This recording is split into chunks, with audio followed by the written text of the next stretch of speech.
পর্দার গল্প কি এবার বাস্তবেও সত্যি হচ্ছে? থালাপতি বিজয়কে ঘিরে সামাজিক মাধ্যমে এখন নতুন করে শুরু হয়েছে আলোচনা। কারণ তার জনপ্রিয় সিনেমা সরকারের কাহিনীর সঙ্গে তামিল রাজনীতির সাম্প্রতিক বাস্তবতার মিল খুঁজে পাচ্ছেন অনেকেই। সিনেমাটিতে বিজয় অভিনয় করেছিলেন সুন্দরামার স্বামী চরিত্রে, যিনি এক কর্পোরেট ব্যক্তিত্ব থেকে দুর্নীতিবিরোধী জননেতায় পরিণত হন। ভোট জালিয়াতির বিরুদ্ধে তার লড়াই, রাজনৈতিক ব্যস্ততার বিরুদ্ধে আইনি ও সামাজিক সংগ্রাম, আর শেষ পর্যন্ত ক্ষমতার কেন্দ্রে না গিয়ে একজন সৎ কর্মকর্তাকে মুখ্যমন্ত্রীর দায়িত্ব দেওয়ার সিদ্ধান্ত দর্শকদের দারুণভাবে নাড়া দিয়েছিল। এখন বিজয়ের রাজনৈতিক সক্রিয়তা বেড়েছে, আর সেই কারণেই অনেকে বলছেন পর্দা সেই গল্প যেন ধীরে ধীরে বাস্তবের সঙ্গেও মিশে গেছে।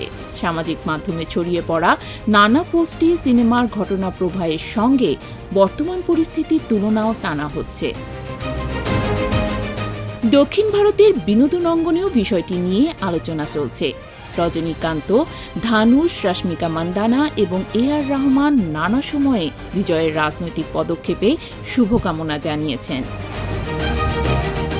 তামিলনাড়ুর রাজনীতিতে সিনেমা থেকে উঠে আসা নেতাদের ইতিহাসও নতুন করে মনে করিয়ে দিচ্ছে এই বিতর্ক।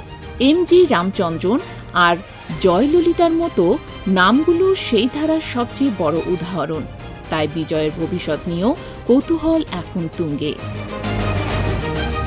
পর্দার কল্পনা আর বাস্তব রাজনীতির এই মিল খোঁজার গল্পেই আবার আলোচনায় উঠে এসেছে সরকার আর থালাপতি বিজয়।